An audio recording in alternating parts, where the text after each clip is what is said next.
Hello friends, आज मैं आपके साथ बिजनेस स्टडीज़ का एक टॉपिक लेके आया हूँ जिसका नाम है प्राइस मिक्स। तो चलिए शुरू करते हैं। It refers to the decisions related to fixing of price of a commodity. के प्राइस मिक्स में वो सारे डिसीजन आ जाते हैं जिसमें कोई भी प्रोड्यूसर जब गुड बनाता है तो उसकी प्राइस कैसे फिक्स करेगा, उस डिसीजन से रिलेटेड जो भी एलिमेंट्स आ जाते हैं वो प्राइस मिक्स में आते हैं। These decisions can be related to price of the competitors. इसमें हम ये देखेंगे कि हमारे कॉम्पिटिटर ने कितना प्राइस रखा हुआ है इस चीज़ का। डिसीजंस रिलेटेड टू डिमांड, के मार्केट में डिमांड कितनी है। डिसीजंस रिलेटेड टू कॉस्ट, के खुद का खर्चा कितना आ रहा है, खुद की कॉस्टिंग कितनी आ रही है, etcetera. Assigning a monetary value that is price to a product is not easy task. किसी भी प्रोडक्ट को बना के उसका प्राइस मार्केट में रखना कोई बच्चों का खेल नहीं है, ये तो बहुत मुश्किल है। क्योंकि हल्का सा ज़्यादा प्राइस फिक्स किया, लोग हमारा प्रोडक्ट ही नहीं खाएंगे। कम फिक्स किया तो हमें लॉस हो जाएगा। The factors kept in mind while fixing the price of the product or service are discussed as under। हम कौन कौन सी चीज़ें दिमाग में रखेंगे प्राइस को फिक्स करते हुए। सबसे पहला जो मेन चीज़ है दैट इज़ प्राइसिंग ऑब्जेक्टिव। हमारा प्राइसिंग का मकसद क्या है। what is the objective of firm is very important factor which helps in deciding the price। Price को डिसाइड करने के लिए कंपनी का मकसद क्या है, कंपनी किस लिए काम कर रही है, वो सबसे मेन इंपॉर्टेंट है। Apart from profit maximization the price objective of a firm में इंक्लूड। अब आपको पता है हर एक कंपनी का मेन मकसद प्रॉफिट कमाना तो होता ही है, मगर प्रॉफिट कमाने के अलावा कौन से मकसद हो सकते हैं। Number one, obtaining market share leadership. क्या पता सस्ता माल बेच बेच के मार्केट लीडर बनना चाहते हो, ठीक है। If the firm wants to capture big market share या big share in the market, then it has to keep its price low so that more number of people are attracted to purchase the product। अगर वो company market leader बनना चाहती है, market में ज़्यादा से ज़्यादा जितना भी माल बिक रहा है उसका मैक्सिमम परसेंटेज हासिल करना चाहती है, तो उसे माल सस्ता करके बेचना पड़ेगा, और सस्ता करेगी तभी उसकी मार्केट में चीज़ की डिमांड बढ़ेगी। तो प्रॉफिट मैक्सिमाइजेशन के अलावा मार्केट शेयर लीडरशिप का भी मेन मकसद उनका हो सकता है। Number two, surviving in the competitive market. To survive in the competitive market the firms have to reduce their price by offering discounts. तो प्राइस इस पे भी डिपेंड करेगा। अगर कोई कंपनी सोचती है कि भाई मैं सर्वाइव कर जाऊँ, कंपटीशन बड़ा तगड़ा है, ये ना हो कंपनी डूब जाए, तो भी उनको डिस्काउंट दे के सस्ते में माल बेचना पड़ता है। थर्ड आ जाता है attaining product quality leadership. In this case generally high prices are charge to cover the cost of research and development, जिसको R&D कहते हैं। तो अगर हमारी कंपनी या आपकी कंपनी ने हाई क्वालिटी माल बनाना है तो उसको हाई प्राइस पे ही बेचना पड़ेगा, क्योंकि अगर सस्ता बेचेगा तो उसे बारह ही नहीं खाएगा, कंपनी बंद हो जाएगी, लॉसेज होंगे, ठीक है। तो सबसे पहला आ जाता है ऑब्जेक्टिव। प्राइस सेट करते हुए हम क्या दिमाग में रखेंगे कि हमारा ऑब्जेक्टिव क्या है। दूसरा पॉइंट आ जाता है प्रोडक्ट कॉस्ट। अब आप दिमाग से सोचो, जो प्रोडक्ट कॉस्ट है उससे ऊपर ही प्राइस रखेंगे ना, उससे नीचे रख के अपनी कंपनी को बंद क्यों करवाएंगे। Price of the product must cover the cost of the product. जो प्राइस है वो कॉस्ट से तो ज़्यादा ही होनी चाहिए, ठीक है। The price is fixed after calculating the cost. कोई भी कंपनी जब भी प्राइस फिक्स करती है तो सबसे पहले देखती है कि उसको कितने का पड़ा, वो कॉस्ट कितने की पड़ी।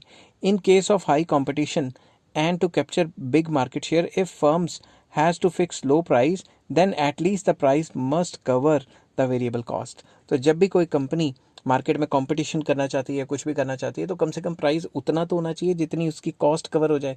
अगर कॉस्ट से भी सस्ते में बेचने लगेगा तो फिर तो भाई कंपनी बंद हो जाएगी। Third, extent of competition in the market. When a firm does not face any competition, then it can enjoy complete freedom in fixing the price। अगर किसी कंपनी के पास कंपटीशन ही नहीं है, तो अकेली कंपनी है, तो वो तो उसकी खुद की मर्जी है, जो मर्जी प्राइस चार्ज करे और काफ़ी प्रॉफिट होगा ऐसी कंपनी को।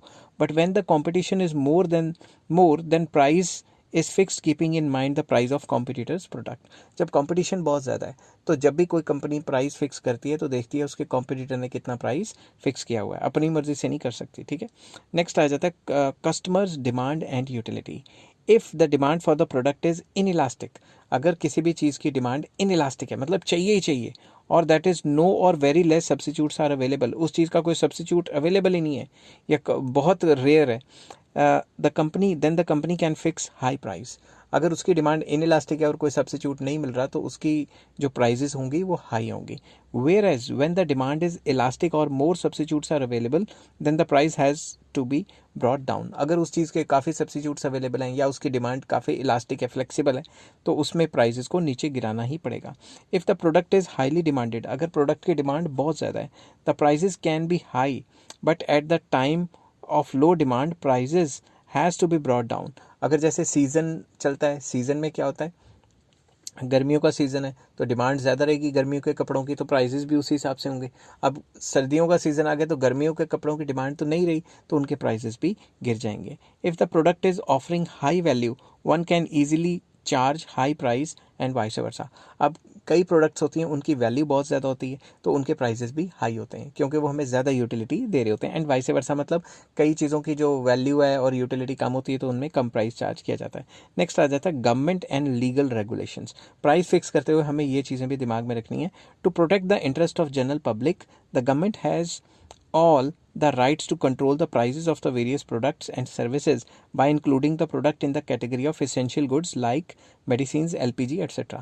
गवर्नमेंट क्योंकि वेलफेयर स्टेट है तो गवर्नमेंट के पास पूरा राइट है कि वो किसी भी चीज़ का मिनिमम और मैक्सिमम प्राइस तय कर सकती है। जैसे सरकार ने वेलफेयर करनी है तो मेडिसिन्स के प्राइस फिक्स कर देती है।